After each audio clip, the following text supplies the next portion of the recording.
Donc premièrement, on crée un modèle sur papier.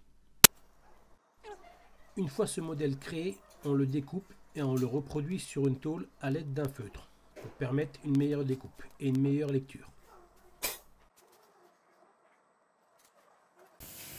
Maintenant que nous avons tracé nos modèles, nous allons utiliser un découpeur plasma pour pouvoir réaliser les découpes sur la tôle.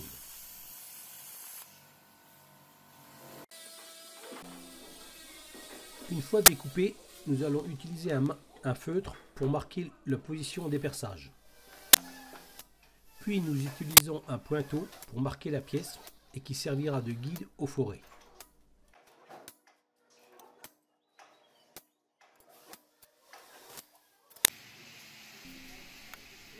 La pièce une fois pointée, nous allons maintenant la maintenir à l'aide d'une cale en bois et d'une pince bloc dans un étau pour éviter tout accident. Une fois maintenue, nous pouvons effectuer le perçage avec deux diamètres différents pour un meilleur rendu.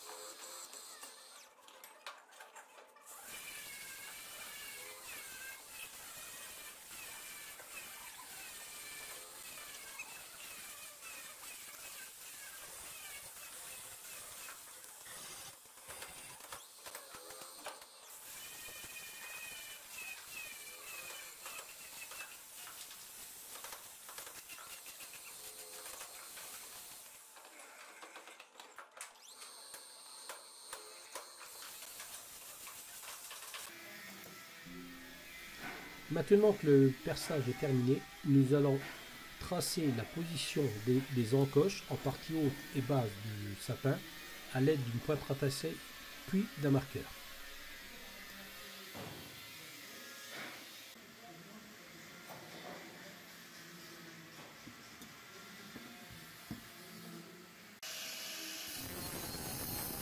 L'encoche sera réalisée à l'aide d'une meule avec un vide de 1 mm. On appelle cela en métallerie un assemblage demi-fer.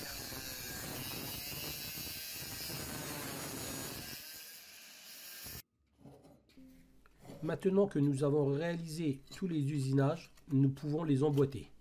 Cela va nous donner notre effet 3D du sapin. Il ne nous reste plus qu'à assembler les deux parties du sapin à l'aide du procédé de soudage semi-automatique. Voici notre forêt de sapin terminée.